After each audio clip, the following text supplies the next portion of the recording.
Hello everyone, I am Dr. Hulas Tonde, Assistant Professor, Department of Mechanical Engineering, Sresh College of Engineering and Technology, Aurangabad, Maharashtra, and today we are going to talk about mechatronics and introduction. So, mechatronics is referred as the synergistic application of mechanics, electronics, electrical engineering and computer engineering in the development of electromechanical products or mechatronic systems.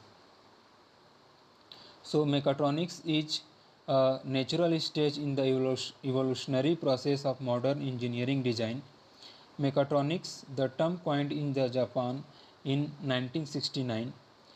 For some engineers, mechatronics is nothing new, and for others, it is the philosophical approach to design that serves as a guide for their activities. Mechatronics is an evolutionary process, not a revolutionary process. So as we have talked earlier, mechatronics is the combination of several engineering branches and disciplines. So, mechatronics is the natural stage nowadays in the various evolutionary process. Evolutionary means that has to be developed step by step rather than the complete changes. So आप यहाँ पर ये कह सकते हो कि mechatronics एक evolutionary process है जो स्टेप बाय स्टेप धीरे धीरे क्या हो डेवलपमेंट हो रही है। एवरी फील्ड में इसका डिमांड बढ़ते जा रही है। सो मेकाट्रॉनिक्स जो है सबसे पहले जापान में इस वर्ड का यूज किया गया एंड द डेवलपमेंट किया गया। So definition of the mechatronics, so को Kikuchi that is he was an engineer in Yasakawa Electric Company in Japan, and now he is the president of that company. So he has given the first definition of mechatronics and found the term mechatronics. So यहाँ पे दो disciplines use किया गया, mechanism and electronics. सो दो discipline से एक term बनाया गया मेकाट्रॉनिक्स। सो मैकेनिज्म से मेका को लिया गया और इलेक्ट्रॉनिक्स से ट्रॉनिक्स वर्ड को लिया गया, और दोनों को कंबाइन करके मेकाट्रॉनिक्स अप्रोच को डेवलप किया गया। सो this is the first definition of the mechatronics. You can write it in your exam also. So now another definition given by several authors are here. So mechatronics is the application of complex decision making to the operation of physical systems. मतलब ये हुआ कि mechatronics को हम लोग complex decision making process के form में भी कंसिडर कर सकते हैं, जहाँ कहीं भी किसी भी फिजिकल सिस्टम या मैकेनिकल सिस्टम या इलेक्ट्रोमैकेनिकल सिस्टम को ऑपरेट किया जा रहा है या यूज किया जा रहा है, वहाँ पर mechatronics as a complex decision making system के जैसे यूज किया जा सकता है. Then mechatronics is a methodology used for the optimal design of electromechanical products. So किसी दूसरे ऑथर ने ये भी कहा है कि एक क्या है, मेथोडोलॉजी है जो इलेक्ट्रोमैकेनिकल प्रोडक्ट्स के ऑप्टिमल डिज़ाइन के लिए इस मेथोडोलॉजी को यूज करके, इस अप्रोच को यूज करके आप इलेक्ट्रोमैकेनिकल प्रोडक्ट्स डिज़ाइन कर सकते हो. किसी दूसरे ऑथर ने यह भी कहा है कि a mechatronic system is not just a marriage of electrical, electronics and mechanical system and is more than just a control system. It is a complete integration of all of them. Okay. So mechatronics में हम ये नहीं कह सकते कि सिर्फ electrical component important है या ये इलेक्ट्रिकल, इलेक्ट्रॉनिक्स और मैकेनिकल का ही कॉम्बिनेशन है, ऐसा नहीं बोल सकते हैं. यहाँ पे बहुत सारे मल्टी डिसिप्लिनरी सब्जेक्ट है, तो बायोमेडिकल इंजीनियरिंग भी इसके अंदर आ सकता है, इसके अंदर एग्रीकल्चरल इंजीनियरिंग भी आ सकता है, इसके अंदर कंप्यूटर इंजीनियरिंग, टेलीकम्युनिकेशन इंजीनियरिंग. तो बहुत सारे इंजीनियरिंग को हम लोग मेकाट्रॉनिक अप्रोच से डेवलप कर सकते हैं, डिज़ाइन कर सकते हैं और ग्रो कर सकते हैं. So this is not just a marriage of electrical, electronics and mechanical system, और it is not limited to the control system. It is all integration of all these systems or above this system also. So another definition given by another author is technologies and developed products will be incorporating electronics more and more into mechanisms. So अभी का जितना भी product है आप देख सकते हो उसमें क्या है, जो प्योर मैकेनिकल प्रोडक्ट्स होते थे या प्योर मैकेनिकल कंपोनेंट्स होते थे या मशीन्स होते थे, उसमें अब क्या है, इलेक्ट्रॉनिक्स का पार्ट्स ज़्यादा से ज़्यादा इंटीग्रेट किया जा रहा है और मैकेनिज़्म और मैकेनिकल कंपोनेंट्स को वहाँ से रिमूव किया जा रहा है. Okay, so it is impossible to tell where one ends and other begins. मतलब कि कब मैकेनिकल सिस्टम ख़त्म हो जाएगा और कब कम्प्लीटली मैकेट्रॉनिक सिस्टम आ जाएगा, ये कहना बहुत मुश्किल बात है. Okay, so now we are going to discuss about the historical perspectives of the mechatronic systems or mechatronic engineering. So it is not new thing. So 1572 to 1633 in Europe and Russia, Cornelis de Broglie of Holland devised the temperature regulator, representing one of the first feedback systems of that era. So ये आप देख सकते हो कि बहुत पुराना term है mechatronics. So then 1647 to 1712 Denis Papin invented a pressure safety regulator for steam boilers. So this has been patented by the Dennis Penn. Okay, so we have got the documents from his patent. Now 1769 Watt fly ball governor has been developed. That is also we can consider as the mechatronic design. Okay, that has been designed by considering the mechatronic approach. Then 1800s with the invention of feed forward control of weaving looms by Joseph Jacquard of France.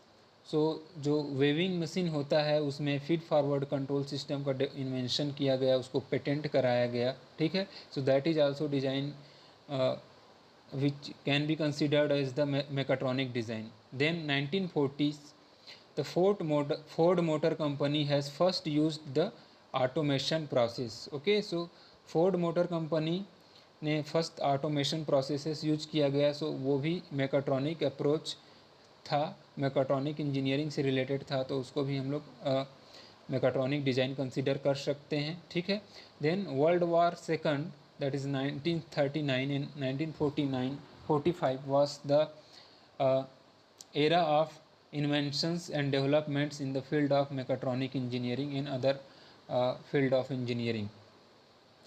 So the development of automobile as a mechatronic systems.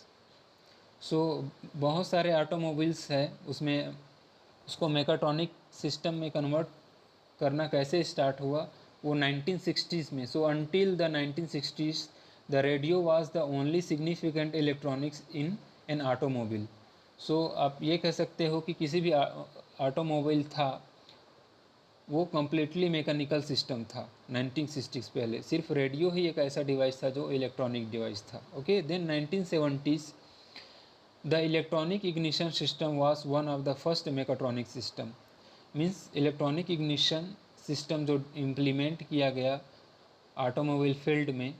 Okay, so that was the combination of electronics, electrical engineering and the mechanical engineering. So we can say that it was the mechatronic system. Okay, then 1970s the anti-lock braking system ABS, that was well known in the field of automobiles. Okay, so it was developed in 1970s. Okay, that was also the mechatronic system. Then 1990s means automobile field में कैसे mechatronic system को adopt किया गया वो important thing है. सो 1990s में traction control system was also introduced. Okay, that was also the mechatronic system and mechatronic approach. The vehicle dynamic control was also introduced in 1990s and the 32-bit processor is used for engine management. Okay, so the engine management system was the one of the most implemented, one of the important integration in the field of automobiles. Okay, so transmission control and airbags. So these are the systems which are advanced in the field of automobiles in that days, in the 1990s. Okay, so nowadays those are very common. Now this evolutionary approach, we can say that here there is a conventional product firstly. okay, तो जो भी conventional products है उसमें क्या है कि mechatronic approach को कैसे इम्प्लीमेंट किया गया, that is important thing. Okay, so कोई भी कन्वेंशनल प्रोडक्ट है वो फिजिकल प्रोडक्ट है या मैकेनिकल प्रोडक्ट है. ओके, तो उसमें इलेक्ट्रॉनिक्स को क्या किया गया, more and more addition of electronics. तो यहाँ पर इलेक्ट्रॉनिक्स का एडिशन किया गया. ठीक है, और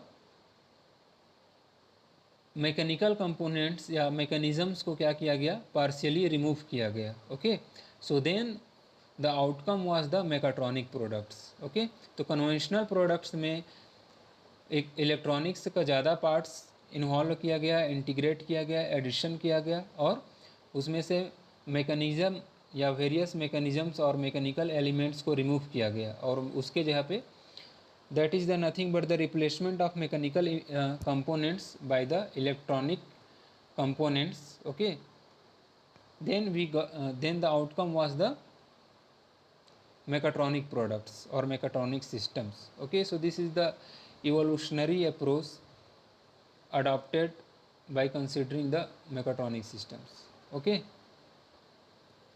so इसी फील्ड में आप देख सकते हो कि जो ये कार्बोरेटर है ये कम्प्लीटली मैकेनिकल सिस्टम है. ओके, पहले जो कन्वेंशनल कार्बोरेटर है, ठीक है, वो कम्प्लीटली मैकेनिकल सिस्टम है, उसमें किसी भी तरह का इलेक्ट्रॉनिक इंटीग्रेशन नहीं था.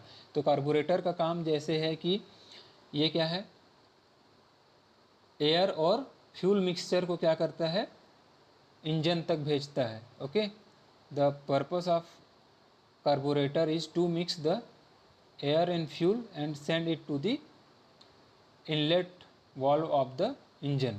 okay, तो ये इसमें किसी भी तरह का इलेक्ट्रॉनिक कंपोनेंट नहीं था. लेकिन अभी क्या आ गया है, इसके जगह पे बहुत सारे बाइक्स में या बहुत सारे ऑटोमोबाइल्स में electronic fuel injection system. Okay, so electronic fuel injection system ऐसा सिस्टम है जिसमें बहुत सारे कंपोनेंट्स क्या है, मैकेनिकल के हैं, लेकिन बहुत सारे कंपोनेंट्स क्या है, अब इलेक्ट्रॉनिक कंपोनेंट्स है. इसमें सेंसर्स भी है जो एयर फ्लो और फ्यूल फ्लो को क्या है वो मेज़र कर सकती है, प्रेशर को मेज़र कर सकती है. ओके, देन टेम्परेचर को भी मेज़र कर सकती है, और ये कंट्रोल कर सकती है कि कितने अमाउंट में, कितने अप्रोप्रिएट अमाउंट में मिक्सचर, एयर और फ्यूल मिक्सचर को क्या है इनलेट वाल्व तक सेंड किया जाए. Okay, so this is nothing but the evolutionary approach जिसमें हम कन्वेंशनल डिज़ाइन को मेकाट्रॉनिक डिज़ाइन में कन्वर्ट कर रहे हैं. ओके, सो सेकंड अप्रोच है आपका अपग्रेडेशन इनटू मेकाट्रॉनिक्स. मींस जो मैकेनिकल क्लॉक होते थे पास्ट में, ओके, या मैकेनिकल वॉच होते थे जहाँ पर बहुत स्मॉल क्या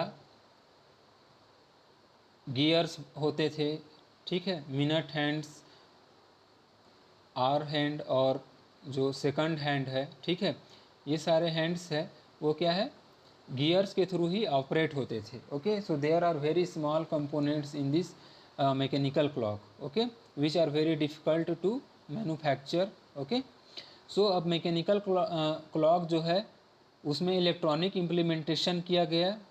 then it was known as the electronic और क्वार्ट्ज वॉच और quartz clock. Okay, so this is the electronic clock. तो इसमें बहुत सारे बेसिक कंपोनेंट्स मैकेनिकल कंपोनेंट ही हैं, जैसे कि इसका बॉडी है, ठीक है, then this was the analogue. Then इसमें जो भी हैंड्स हैं, second hands, minute hands and the hour hands. So ये सारे मैकेनिकल कंपोनेंट्स हो सकते हैं, लेकिन इसको जो ऑपरेट करने के लिए जो पावर्स चाहिए वो सब क्या है इलेक्ट्रॉनिक कंपोनेंट्स है. ओके, उसके बाद फर्दर मोर आजकल के दिनों में आप देख सकते हो स्मार्ट वॉचेस आ गए हैं जो बहुत सारे चीज़ों को मेजर कर सकते हैं, आपके बॉडी टेम्परेचर को, आपका स्टेप्स को काउंट कर सकते हैं, ठीक है। So there are multi disciplinary things, okay, which has been adopted by using the mechatronic approach. तो आप देख सकते हो कि जो मैकेनिकल कंपोनेंट है या ट्रेडिशनल कंपोनेंट है उसको मेकाट्रॉनिक कंपोनेंट्स में हम कैसे कन्वर्ट करते जा रहे हैं day by day, okay. Then another thing is, आप देख सकते हो कि ये कन्वेंशनल गेट है जिसको क्या है, आपको एक पर्टिकुलर पर्सन का रिक्वायरमेंट होता है ओपन करने के लिए और बंद करने के लिए। अगर आपका कार आ रही है बाहर से तो आपको कार से बाहर आकर क्या है, गेट को ओपन करना पड़ेगा, कार को फिर अंदर करना पड़ेगा, अंदर करने के बाद उसको आप बाहर कर सकते, फिर से गेट को क्लोज करना पड़ेगा, ओके। लेकिन आजकल क्या है, automatic gate opening system is there, okay, which are the mechatronic approach, okay, जो क्या होगा, जिसमें सेंसर्स लगे होंगे जो आपके कार के मोशन को आइडेंटिफाई करेंगे और वो ऑटोमेटिक ओपन हो जाएंगे, और जैसे ही आपका कार अंदर पार्क हो जाएगा, ठीक है, वो ऑटोमेटिक क्लोज हो जाएंगे। दूसरा इसमें क्या है कि आप रिमोट के थ्रू भी कंट्रोल कर सकते हैं इस तरह के गेट को। तो ये जो ऑटोमेटिक गेट्स हैं वो भी मेकाट्रॉनिक सिस्टम है, okay. So now the composition of various branches. So mechatronics system is not only limited to the mechatronics and means mechanical engineering and electrical engineering, okay. It is the composition of various branches like mechanical engineering, then electronics and control engineering, computer engineering, which consists of the computer hardware and computer softwares, okay. Then telecommunication engineering for communication between various systems, okay. Then electrical engineering, okay. So mechatronics is the combination of all these branches, and various other branches are involved nowadays in this field, okay, like biomedical engineering, biotechnology, agricultural engineering. So various sectors are nowadays adopting the approach of mechatronics, okay. So now key elements of mechatronics. So there are the various elements. So a typical mechatronic system consists of mechanical skeleton, actuators and sensors, controllers, signal conditioning devices, computer hardware and software, then interface devices and power sources. So in this field we can say that sensor and actuators are the important part of the mechatronic system. Mechanical system are another part, okay. Then signal conditioning and systems, okay. Then computer engineering, which consists of logic system, okay. ALU, that is the arithmetic logic units, okay. That also consists the microprocessor. Computer system consists the microprocessors. Then software and data acquisition systems. So all these are the key elements of the mechatronic systems or mechatronics, okay. So now there are the difference between the conventional design and the mechatronic design approach, okay. So in conventional design we can see here, okay, so this is the added components in conventional design, whereas there is the integration of components. Then in conventional design was very bulky products, whereas in mechatronic design there is the compact products, okay. Then complex mechanisms, it is mechatronic design is the simple mechanism. Then in conventional design there was the cable connections between various electronic equipments, whereas in mechatronic design there are the bus connection or the wireless connection, okay. Then connected components means autonomous, whereas in mechatronic design there was the autonomous units. तो आप देख सकते हो यहाँ पर कि conventional design क्या होता है, बल्कि होता है, बहुत वजन होता है, ठीक है, डिफ़िकल्ट टू हैंडल होता है। मेकाट्रॉनिक डिज़ाइन बहुत आसानी से आप कॉम्पैक्ट होता है, उसको हैंडलिंग करना आसान होता है, ओके। देन कन्वेंशनल डिजाइन में कॉम्प्लेक्स मैकेनिज्म्स होते हैं, जैसे कि आप मैकेनिकल क्लॉक में देखे हो, ठीक है, उसमें कितने सारे स्मॉल गियर्स होते हैं, उनका कॉम्बिनेशन होता है, ठीक है। अगर वो कॉम्बिनेशन में एरर्स आ गए तो आपका पूरा सिस्टम फेल हो जाएगा, जबकि यहाँ पर सिंपल मैकेनिज्म होता है। ओके, देन कनेक्टेड कंपोनेंट्स होते हैं और यहाँ पर ऑटोनॉमस यूनिट्स होते हैं। देन सिंपल कंट्रोल होता है कन्वेंशनल डिजाइन का, लेकिन यहाँ पर मेकाट्रॉनिक डिजाइन में integration by information processing systems. Okay, conventional design का क्या है, कंट्रोल बहुत सिंपल होता है। ओके, किसी भी चाहे गियर बॉक्स का बात करो या इसका, लेकिन मेकाट्रॉनिक डिजाइन में क्या है कि इंफॉर्मेशन प्रोसेसिंग यूनिट्स होना चाहिए, माइक्रो प्रोसेसर्स होना चाहिए, माइक्रो कंट्रोलर्स होना चाहिए, उसके लिए सॉफ्टवेयर्स होना चाहिए, कोडिंग होना चाहिए, इंस्ट्रक्शन सेट होना चाहिए या प्रोग्राम होना चाहिए, तभी आप उसको कंट्रोल कर सकते हो। Then stiff construction. ओके, तो इसका कंस्ट्रक्शन स्टिफ होता है कन्वेंशनल डिज़ाइन का, गिरने उड़ने से भी टूटता नहीं है आसानी से। लेकिन जो मेकाट्रॉनिक डिज़ाइन होता है वो elastic construction with damping with electronic feedback. Okay, लेकिन इसमें क्या होता है, इलेक्ट्रॉनिक फीडबैक को आप इजीली इलेक्ट्रॉनिक फीडबैक ले सकते हैं किसी तरह का एरर आया तो। देन फीड फॉरवर्ड कंट्रोल होता है एंड एनालॉग कंट्रोल होता है कन्वेंशनल डिज़ाइन में, और मेकाट्रॉनिक डिज़ाइन में प्रोग्रामेबल फीडबैक होता है, डिजिटल कंट्रोल होता है। Okay, then close loop control भी होता है। देन कन्वेंशनल डिज़ाइन में आप देख सकते हो कि प्रिसीजन थ्रू नैरो टोलरेंसेस, मतलब यहाँ पर टोलरेंसेस जो होता है मैन्युफैक्चरिंग के टाइम माइक्रॉन्स में भी हो सकते हैं। ओके, लेकिन यहाँ पर जो प्रिसीजन है वो मेजरमेंट एंड फीडबैक कंट्रोल के थ्रू आता है, टोलरेंस यहाँ पे ज़्यादा इम्पोर्टेंट नहीं है। यहाँ पे non measurable quantities change arbitrarily, means ये हुआ कि सपोज़ किसी भी इंजन में क्या है कि कितना हीट डेवलप हुआ है, कितना प्रेशर डेवलप हुआ है, वो सब नॉन मेजरेबल होता है, ठीक है। कितना रेडिएशन हो रहा है, ये सब मेजर नहीं कर सकते हैं आसानी से। लेकिन किसी भी मेकाट्रॉनिक सिस्टम में क्या है, नॉन मेजरेबल क्वांटिटीज़ को भी हम लोग सेंसर के थ्रू इजीली मेजर कर सकते हैं और उसको कंट्रोल कर सकते हैं। कन्वेंशनल डिज़ाइन जो है सिंपल मॉनिटरिंग होता है, वहीं पर supervision with fault diagnosis. Mechatronic design में हम लोग सुपरवाइज़ कर सकते हैं किसी भी कंपोनेंट कैसा काम कर रहा है, उसको, उसके फंक्शनिंग को, उसके ऑपरेशन को हम सुपरवाइज़ कर सकते हैं, और किसी भी तरह का फॉल्ट्स को हम लोग इजली डायग्नोसिस कर सकते हैं। देन कन्वेंशनल डिज़ाइन का फिक्स्ड एबिलिटीज़ होते हैं, वहीं पर मेकाट्रॉनिक डिज़ाइन का लर्निंग एबिलिटीज़ हो सकते हैं। मतलब हम लोग इसमें कोई भी प्रोग्राम डेवलप करके उसको या आर्टिफिशियल इंटेलिजेंस का यूज करके लर्निंग करवा सकते हैं कि कैसा ऑपरेशन करना है फ्यूचर में। Then there are the several advantages of the mechatronic systems और mechatronic design, that is the lower cost and better function, less space, reduced troubleshooting, streamlined commissioning, online monitoring and control. That is one of the best thing with the mechatronic system. मतलब किसी भी mechanical system के साथ conventional जो lathe machine है, उसमें अगर किसी भी चीज़ को आपको चेक करना है तो आपको उस लेथ मशीन को या मेजरमेंट करना है तो मशीन को उस स्टॉप करना पड़ेगा और उसके बाद आप मेजरमेंट ले सकते हैं। ऑनलाइन मॉनिटरिंग और मेजरमेंट नहीं ले सकते।